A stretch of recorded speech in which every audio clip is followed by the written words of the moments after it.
Ninguém que esteve no leilão da Rua do Valongo naquela tarde jamais esqueceu a imagem. O pregão cortando o ar quente, as vozes se perdendo entre a fumaça de charutos e o cheiro de peixe seco, e no centro desse tumulto, Isadora subindo ao tablado como quem sobe um altar de vergonha. Havia nela uma compostura que destoava do entorno, a postura ereta, o vestido de seda gasto, os olhos que não imploravam. Quando o martelo caiu, um homem na multidão ergueu a mão com a firmeza de quem não busca a vantagem do negócio, mas a resolução de um gesto maior. Ele pagou 12 contos de réis. Era o maior valor que se vira ali. Era o coronel viúvo Augusto Mendes de Bragança, recém-chegado do Vale do Paraíba, cuja fama de fazendeiro e de homem fechado parecia, naquele instante, enfeitiçada por algo que ninguém, talvez nem ele mesmo, conseguia nomear. O murmúrio que varreu a praça foi um tecido de surpresa, reprovação e curiosidade. Amanhã, sussurraram alguns, ele já saberia que havia cometido um erro. Mas não pelo motivo que imaginavam todos. A Rua do Valongo vibrava com movimentos e olhares, marinheiros de braços tatuados, mercadores com sacolas de couro, compradores acostumados a cuidar de negócios agrários ou de escravos domésticos, mães que tentavam aplacar filhos à sombra das arcadas. No tablado, o leiloeiro gritou alto os nomes e as idades, entregando corpos a destinos que precisavam de palavra para existir. Isadora ouviu tudo como se a língua do mundo fosse uma marreta que sempre batia onde mais doía. Não era a inocência que a mantinha calma, mas uma espécie de resistência contida. Alguém que aprendera cedo que a dignidade, quando não está nas mãos, precisa ser guardada em outras partes do corpo, no olhar, no gesto, no silêncio. Augusto conhecia a solidão com a mesma intimidade com que conhecia o peso da bengala. Aos 48 anos, a casa grande da fazenda São Sebastião do Paraíba acolhera sua vida vazia após a morte de Emília, sua esposa, e de 2 filhos que a febre havia levado ainda moços. Não se tratava de falta de recursos. As plantações respondiam às estações e Lúcio, o administrador, mantinha a ordem com mão firme. Era uma solidão que não tinha cor, mas tinha barulho. O bater da madeira do assoalho nas noites sem sono, lembranças que vinham como visitas não solicitadas. Naquele inverno de 1856, o rio havia chamado-o. Talvez por negócios de venda de arroz e café, talvez por curiosidade, ou por algo mais indefinido que a própria Casa Grande não podia mais oferecer. O leilão foi apenas o ponto em que a sua vontade e o destino se encontraram. O martelo caiu. As pessoas olhavam para o homem que saíra do leilão carregando um segredo em forma de mulher. Alguns comentaram, outros rogaram ao destino. Antônio Soares, o leiloeiro, apertou a mão do coronel com a profissão de quem selava um acordo. Um homem paga por uma mulher e tudo volta ao seu lugar. Mas não era assim desta vez. Ao caminhar para fora da praça, Augusto sentiu um peso que não era apenas a soma de réis. Sentiu a expectativa de faces que julgavam, de vizinhos que calculavam ganhos e perdas de sua respeitabilidade. Isadora caminhava junto, silenciosa, com a dignidade de quem carrega memórias próprias e não as deixa cair. Se você gosta de narrativas históricas que abrem uma janela sobre o passado e interrogam o presente, inscreva-se para ouvir mais histórias como esta. A viagem de volta ao Vale do Paraíba foi feita em silêncio, esse tipo de silêncio que fala muito. O coche, sacudido e empenado, cortava estradas que cheiravam a barro, a folhas úmidas e ao perfume ralo das matas. À noite, as lanternas lançavam círculos de luz sobre os rostos e deixavam o resto do mundo em sombras. Isadora, sentada ao fundo, enrolava as mãos no xale que lhe fora dado no leilão. Seu passado vinha à tona em lampejos que ela não pronunciava. Havia sido chamada, em casas de capitães, de escrava de luxo, expressão que tentava revestir de um verniz civilizado o que era, de fato, propriedade. Tinha aprendido a ler e a escrever entre as paredes de quem achava conveniente investir em educação para um corpo que se desejava apresentar bem nos salões. Havia também, porém, um número de pequenos livros, emoções e gestos que ninguém ali poderia comprar. Augusto observava-a com a dissonância de quem queria compreender um enigma. Perguntava-se, com a honestidade de um homem que começava a perder as certezas, se o dinheiro pago a Antônio Soares não fora, afinal, o modo mais reprovável de tentar comprar o que jamais seria vendido, a companhia que lhe escapara desde as mortes, a sensação de presença que as lembranças corroeram. Ele não procurou opiniões no caminho. Lúcio ficara na fazenda, bem cônscio das intenções do patrão. A volta seria uma prova, pensou ele, de que poderia domesticar a dor com gestos. No entardecer, pararam numa estalagem na beira da estrada. A luz do sol era de um ouro cansado. Havia poucas mesas ocupadas. O cheiro de canja misturava-se à fumaça de cachimbos. O jantar foi servido com formalidade. Augusto comeu pouco. Isadora recuou diante dos talheres como se o mundo ali fosse outra alena disposição. Quando a conversa tímida finalmente se fez, havia na voz dela uma segurança que contrariava a representação que o leilão fizera de sua vida. "Por que me trouxe?" perguntou ela em voz clara, sem rodeios, olhando-o nos olhos pela primeira vez sem a máscara que se espera de uma comprada. Augusto demorou a articular uma resposta que não soasse como justificativa. Havia uma parte de sua alma que não queria examinar. "Não sei bem", disse com a franqueza pesada de quem admite uma fraqueza. Talvez pelo erro de crer que o dinheiro pode consertar vazios. Ela sorriu sem alegria. "Há coisas que nem todo o dinheiro paga, coronel, nem a vida que nos foi tirada, nem a liberdade que nos ensinaram a calcular em réis. Se pensou comprar companhia, terá comprado um problema." O diálogo ficou ali, suspenso como uma promessa falha. Em público, as palavras de Isadora soaram como desafio. Ela deixou claro, sem teatralidade, que preferia morrer a ser tratada como mercadoria subsequente a qualquer capricho. Augusto, pego de surpresa, viu em seus olhos uma determinação que não admitia complacência. Ele poderia responder com ordens, com violência do costume. Ele se lembrava das regras que regiam as relações na casa grande. Mas havia algo na expressão dela que despertou nele outra coisa. Remorso, talvez, ou a sensação de estar diante de uma consciência que não podia ser domada por bens. O caminho de chegada tornou-se uma sucessão de pequenos observatórios, as palmeiras alinhadas, o vento que soprava o pó, a sombra da casa grande crescendo. Quando as portas se abriram, as vozes dos trabalhadores cessaram por um instante. Janaína, a escrava idosa que houvera servido a família de Augusto por décadas, aproximou-se com passo hesitante. Já saberia que o seu senhor trouxera alguém do leilão. Havia curiosidade, sim, mas também receio. O que uma casa grande faria com alguém que não aceitava abater-se? Nos primeiros dias, Isadora fez o que sempre fizera nas várias casas onde fora colocada. Organizou, arrumou, trouxe ordem silenciosa à cozinha. Não se curvava, mas movimentava-se com a precisão de quem conhecera o mundo por dentro. Os outros escravos a observavam. Havia nela uma aura de autonomia que incomodava e inspirava. Lúcio, o administrador, que conhecia as contas e as regras, observava com olhares intermitentes. Ele sabia que a ordem da fazenda se sustentava em disciplina e em medo. Uma estranha ali poderia abalar a rotina. As noites de Augusto eram longas de um modo que apenas as primeiras mortes o haviam ensinado.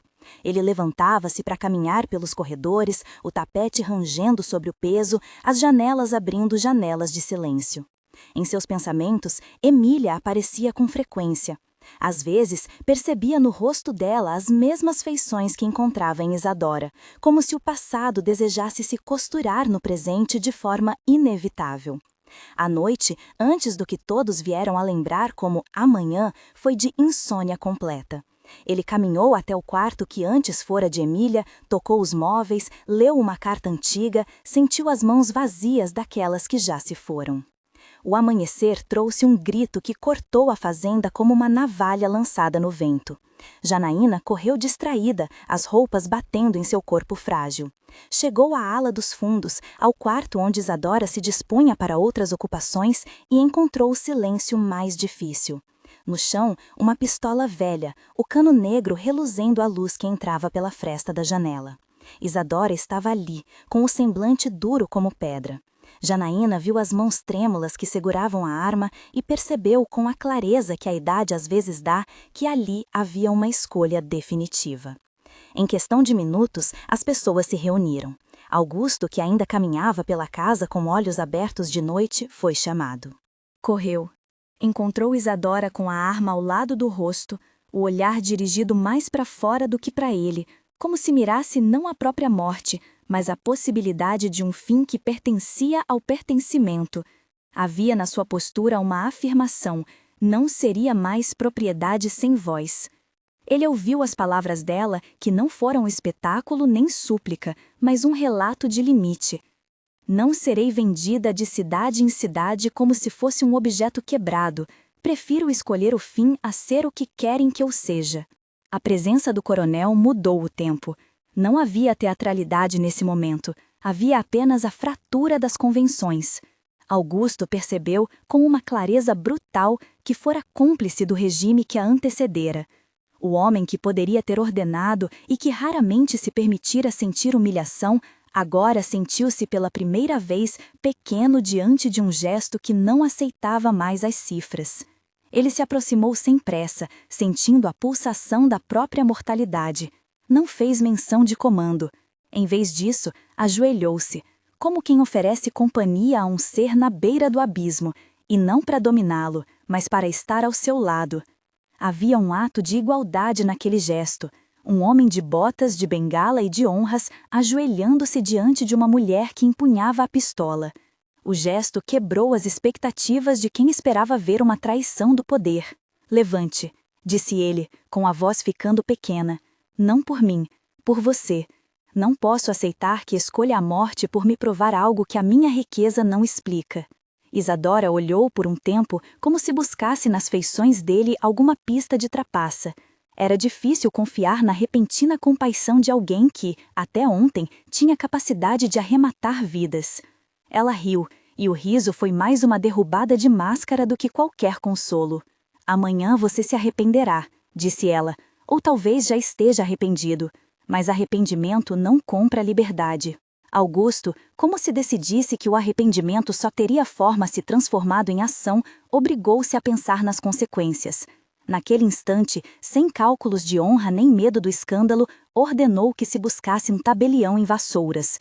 Pediu a Lúcio que preparasse as moedas, os selos, os papéis, se fosse necessário vender parte do engenho, que assim fosse. E, com a força dos homens que sabem como mover os mecanismos da lei, partiu com o escriba na manhã seguinte. O tabelião, homem metódico e acostumado às formalidades, recebeu-o com o respeito que a propriedade e o dinheiro garantiam. O processo de alforria exigia registro, não bastava uma palavra dita no leito de um quarto. Havia termos a declarar, testemunhas a assinar, recibos a assinar. Augusto não hesitou. Assinou os papéis com a pressa de quem confere um delito com a esperança de um atenuante. Quando a folha oficial desceu, portando o carimbo do cartório, Isadora recebeu os documentos e, pela primeira vez em sua vida registrada, alguém chamou-a pelo nome, sem prisma de posse. A assinatura do coronel como selo traria depois mais ruídos do que tranquilidades. Havia quem dissesse que ele buscara limpar a própria alma. Havia quem afirmasse que se tornara alvo de chacota. A verdade é que, naquele ato, havia vergonha e desejo entrelaçados. A notícia correu mais rápida do que os cavalos que retornaram à fazenda. Vizinhos cochicharam, padres franziram a testa em conversas sussurradas, e senhoras da região olharam para as janelas com espanto. Alguns sondaram Lúcio, que redobrava a atenção às contas da lavoura, inquieto com o que julgava ser uma imprudência do patrão que poderia desestabilizar as relações de propriedade. Outros, entre os trabalhadores, experimentaram algo que parecia esperança e greve de surpresa. Ver aparecer nas mãos de uma mulher liberta papéis que proclamavam o direito de escolher. As primeiras mudanças na fazenda foram práticas e cautelosas, como quem ensaia uma transformação sem derrubar de vez a casa. Lúcio proibiu o uso excessivo de punhos e madeiras para castigo, não porque o sistema estivesse doente, mas porque o patrão assim havia mandado.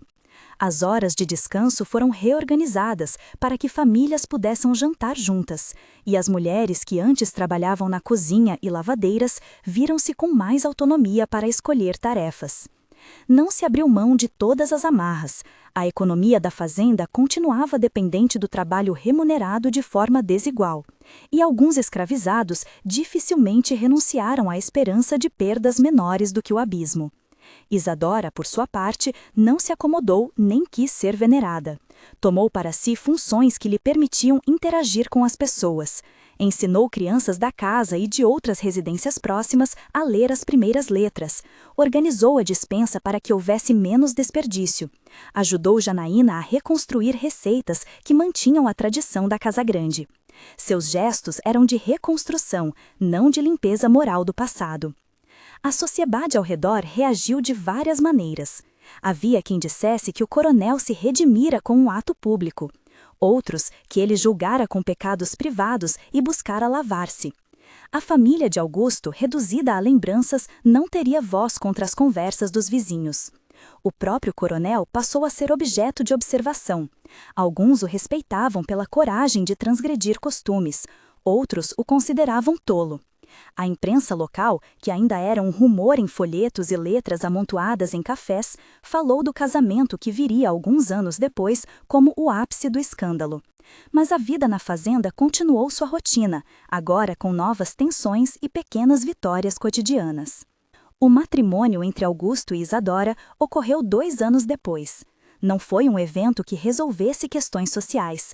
Foi antes a confluência de histórias particulares que aliaram uma vontade de permanecer com o desejo de companhia à coragem de uma mulher que não aceitara voltar a um status de propriedade.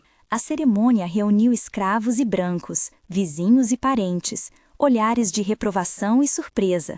Alguns não entraram, outros, entre os trabalhadores, choraram. A união escandalizou muitos, e a igreja demorou a pronunciar com clareza o que achava da união. Ainda assim, o casamento é um fato. Uma mulher livre, que um dia subira ao tablado do Valongo como mercadoria, agora sentava-se à mesa da Casa Grande como esposa. A novidade não apagou o passado. Havia memórias, ressentimentos e olhares que não se desfaziam. O cotidiano, porém, começou a ajustar-se a novas regras. As medidas que Augusto instituiu foram medidas de convivência e de gerenciamento de sua consciência. Proibiu castigos que humilhassem em público, restringiu a venda de famílias separadas sem justificativa econômica e autorizou remunerações simbólicas para alguns trabalhos que antes eram apenas forçados. Não libertou todos os que estavam sob seu domínio. Não afirmou que o sistema estava mal pelo simples reconhecimento de uma prática. Sabia, evidentemente, que suas medidas eram limitadas. Ainda assim, a fazenda passou a ser um espaço onde, aos poucos, o menor sofrimento era buscado. Isadora tornou-se uma figura central nesse processo. A experiência de ser objeto de comércio moldou sua vontade de criar redes de apoio entre aqueles que viviam sob as mesmas estruturas. Ensinava, aconselhava, repreendia quando necessário. Ela carregava, contudo, o peso de saber que sua liberdade não era a de todos. Os anos que se seguiram trouxeram transformações lentas, como o crescer de uma árvore que não prefere pressa. A Lei Áurea, assinada em 1888, foi o marco que muitos esperavam e que, para muitos, chegou tarde demais. A Fazenda São Sebastião viu alguns trabalhadores deixarem as terras à procura de novas vidas em vilarejos ou cidades. Outros preferiram permanecer junto às plantações que conheciam e ao abrigo das relações antigas. A economia mudou. Empregados agora precisavam ser contratados com salários, acordos e negociações. Augusto, que envelhecia num misto de contemplação e preocupação pelos rumos que deixava, tentou gerir essa transição sem violentar as pessoas, não por altruísmo total, mas porque via na estabilidade uma forma de preservar a produtividade da terra. Os vizinhos que antes cochichavam passaram a aceitar mais, ou pelo menos a falar menos alto. A sociedade do Vale do Paraíba continuou com suas contradições. Havia quem enriquecera com o tráfico, havia famílias que precisavam lidar com a vergonha das ações de seus antepassados, e havia ainda os resquícios de hierarquias que o tempo não apaga. Para Isadora e Augusto, o tempo não foi tranquilo.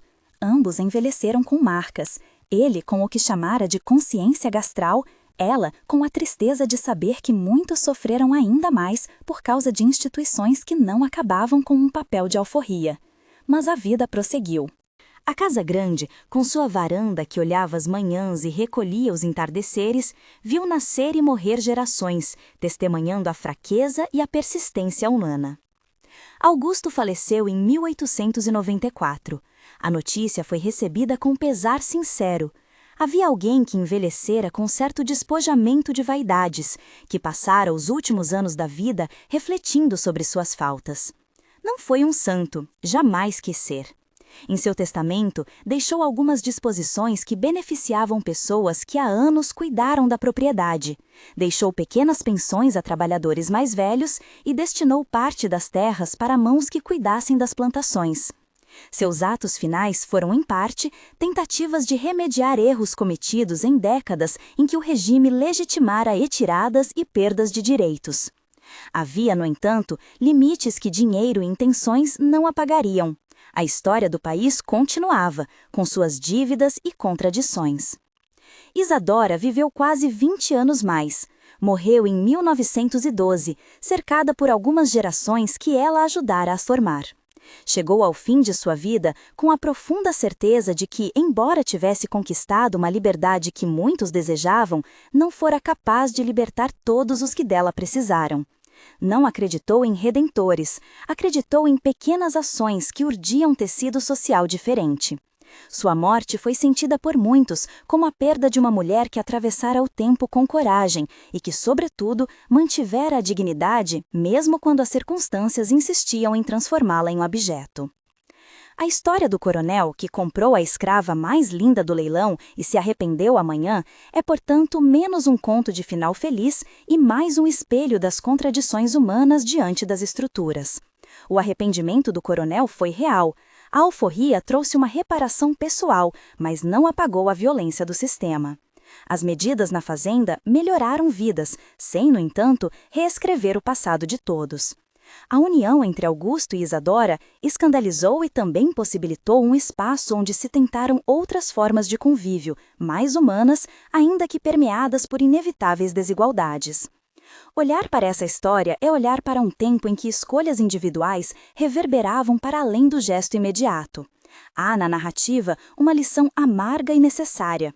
Reconhecer o erro e corrigi-lo é urgente, mas não basta. Aquele que compra e se arrepende amanhã pode, com esse arrependimento, abrir portas para mudanças, mas é preciso compreender que o alívio da própria culpa não substitui a reparação coletiva. A dignidade, quando ferida, pede mais do que boas intenções, pede estruturas que não permitam a mercantilização do humano. No final, os olhos que assistiram ao leilão, os que testemunharam a pistola na mão de uma mulher decidida e os que vieram o tabelião carimbar a alforria, compõem um painel de episódios que se transformaram em memória.